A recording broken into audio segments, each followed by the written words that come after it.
ഇപ്പൊ ഞാൻ ഉപയോഗിക്കാറില്ല, ഞാനിപ്പോ ഫ്ലാറ്റിലായതുകൊണ്ടിട്ട്.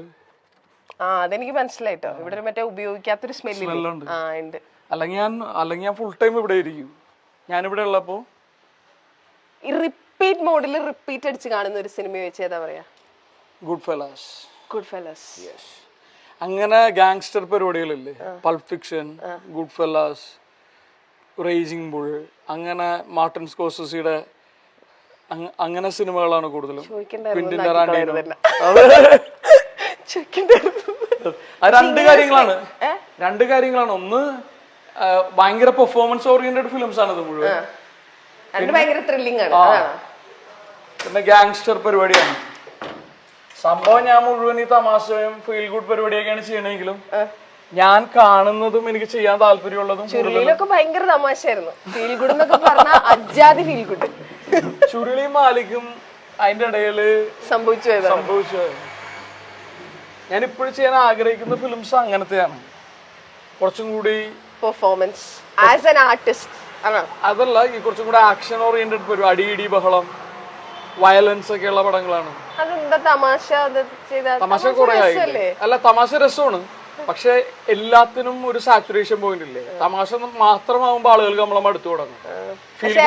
റോൾ മോഡൽസ് അല്ലേ, റോൾ മോഡൽസിലും മറ്റേ പെണ്ണാണാൻ നടക്കുന്ന റോള്, അതൊക്കെ ഭയങ്കര രസമാണ്. അതിപ്പോഴും അത് ഈ റീൽസിൽ ഭയങ്കരമായിട്ട് ഓടുന്നുണ്ട്. ഭയങ്കര രസമാണ്. മോഹൻകുമാർ ഫാൻസ് ഒക്കെ ഇങ്ങനെ റീൽസ് മെൻഷൻ ദാറ്റ് കോഴി ഇൻ യുവർ ഗാങ് എന്നൊക്കെ. അത് പക്ഷെ എന്തൊരു നാച്ചുറലാന്നറിയോ, ഭയങ്കര നാച്ചുറലാ ശരിക്കും. ആക്ച്വലി ഇല്ലേ, കോളേജിലൊക്കെ പഠിക്കുന്ന സമയത്ത് what kind of a college student were you? ഞാൻ ഭയങ്കര അണ്ടർഡോഗ് ആയിരുന്നു. കോളേജിൽ ഞാൻ കൈൻഡ് ഓഫ് ഓക്കെ ആയിരുന്നു. കൈൻഡ് ഓഫ് ഓക്കെ എന്ന് പറഞ്ഞു കഴിഞ്ഞാൽ കോളേജിൽ എന്തെങ്കിലും ഇലക്ഷനൊക്കെ നിന്ന് ഒരു ഓക്കെ പരിപാടിയായിരുന്നു. പക്ഷെ ഇന്നത്തെ പിള്ളേരുടെ പോലെ അങ്ങനെ ഒരു പ്രേമൊന്നും ഉണ്ടായിട്ടില്ല. ഇപ്പൊ ഞാൻ ആലോചിക്കും ഞാൻ എന്ത് മണ്ടനായിരിക്കും എന്നുള്ളത്. അത് പ്രേമം ആരോടെങ്കിലും തോന്നിയാൽ കൂടി അത് പോയി പറയാനോ എക്സ്പ്രസ് ചെയ്യാനുള്ള ഗട്സ് ഒന്നും ഉണ്ടായിരുന്നു. പക്ഷെ കോളേജായിരുന്നു ബെറ്റർ. പിന്നെ അത് കഴിഞ്ഞ് FTIയിൽ പോയി, പിന്നെ കാര്യങ്ങൾ മാറി. പിന്നെ നമ്മള് അവിടെയും പ്രേമൊന്നും ഉണ്ടായിട്ടില്ല. അവിടെ ഒരു അല്ലറ ചില്ലറ പ്രേമൊക്കെ ഉണ്ടായിരുന്നു. ഡിഗ്രി ടൈമിനാണല്ലോ അതൊരു വേറെ ഒരു കാലഘട്ടമാണ്. അതാണ് ഞാൻ പറഞ്ഞത്, your childhood was A life. അതൊക്കെ എൻജോയ് ചെയ്യണ്ടേ? നടന്നില്ല. നോക്കട്ടെ, കൊറേ ബാൽക്കണി സ്പേസസ് ഉണ്ട് വീടിന്. ഇത് രക്ഷപ്പെടാൻ കാരണം കൊറോണ ടൈമിലാണ് എനിക്ക് യൂസ് വന്നത്. അല്ലെങ്കിൽ നമ്മള് ഇത്ര ഇവിടെ വന്നിരിക്കലൊന്നും. കൊറോണ ടൈമിൽ എല്ലാ വൈകുന്നേരങ്ങളും ഞങ്ങൾ ഇവിടെ. ശരിയാട്ടോ, നല്ല സ്പേസാ. ഇതിന്റെ ഈ ഫ്രണ്ടിൽ കാണുന്ന ഇതെന്താ ഈ ബിൽഡിംഗ്? Navy quotation. ഞാൻ ഇതിനു മുമ്പ് ഒരു കാര്യങ്ങൾ ചോദിച്ചപ്പോഴും വിനയ ആറ്റിറ്റ്യൂഡ് കാണിച്ചിട്ടില്ല. പക്ഷെ ഒരു കാര്യം ചോദിച്ചപ്പോ കാണിച്ചു. എന്താന്ന് പറയാമോ? പാട്ട് പാടാൻ പറഞ്ഞു. എക്സാക്ട്ലി. ഇപ്പൊ ഇതിന്റെ അകത്ത് ഒരു നല്ല ബ്യൂട്ടിഫുൾ ഭയങ്കര വില്ലേജ് ഫീൽ ഉള്ള ഒരു പാട്ട് ഇറങ്ങിയിട്ട് പാടുക. ആ പാട്ടൊന്നും പാടാറിഞ്ഞൂടാ. പക്ഷെ ഞാൻ ഇപ്പൊ ഇന്നിങ്ങോട്ട് വന്നപ്പോ മഞ്ജു ആണെന്ന് പറഞ്ഞപ്പോ ഞാൻ പാട്ട് പാടാൻ തീരുമാനിച്ചു. ശരിക്കും? എന്നിട്ട് വേണ്ടാന്ന് വെച്ചു എന്ന് പറയാനാണോ? അല്ല, ഞാൻ പാടാം. ഈ സൗണ്ടിന്റെ വണ്ടിയുടെ പ്രശ്നമുണ്ടോ? ഇല്ല, നമുക്ക് അപ്പുറത്തോട്ട് പോവാം. നല്ല സൗണ്ട് പ്രൂഫിൽ പാടാലോ. ഞാൻ പാടാം. പച്ചപ്പും പാടും.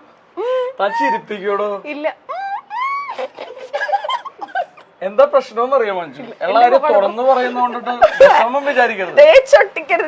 അല്ല, ഞാൻ പാടാൻ വേണ്ടി വരുമ്പോ അനാവശ്യമായിട്ടുള്ള ശബ്ദങ്ങൾ, രൂപഭാവങ്ങൾ പുറപ്പെടുവിക്കരുതെന്നല്ലേ? ഒരിക്കലും ഇല്ല. പാട്. ആ ഫസ്റ്റ് നോട്ട് തെറ്റിയാ പിന്നെ പാടാൻ പറ്റുള്ളൂ. പക്ഷെ ഒരു സുഹൃത്ത് എന്നുള്ള നിലയില് ഞാൻ ഇങ്ങോട്ട് വന്നപ്പോ നിങ്ങളാണ് ഇന്റർവ്യൂ ചെയ്യണമെന്ന് അറിഞ്ഞപ്പോ ഞാൻ പാടണം എന്ന് ഉറപ്പിച്ചു വന്നിരിക്കുകയാണ്. എന്നെ പാടണ്ടെന്ന് പറയുന്ന ഒരു തീരുമാനത്തിലേക്ക് എത്തിക്കരുത്. അതെനിക്ക് പറയാനുള്ളൂ. കണ്ടോ, ഇപ്പോഴും എന്നെ ചിരിപ്പിക്കുന്ന എന്റെ മുമ്പിൽ ഇത് മുഴുവൻ പറഞ്ഞ ഞാൻ ചിരിക്കില്ലേ? ഇല്ല, പാട്. ഞാനത് എന്തായാലും പാടിപ്പിക്കുന്ന പറഞ്ഞ വന്ന പാട്. എന്നെ നോക്കി എന്നെ ചിരിപ്പിച്ച എന്റെ കോൺഫിഡൻസ് കളയുന്നതിനാ പാടും.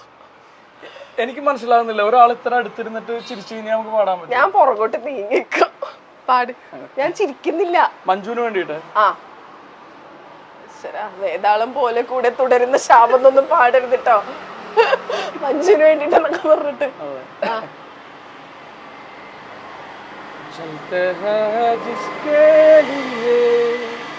तेरी आँखों के दिए ढूंढ लाया हूँ वही गीत मैं तेरे लिए चलते हैं जिसके लिए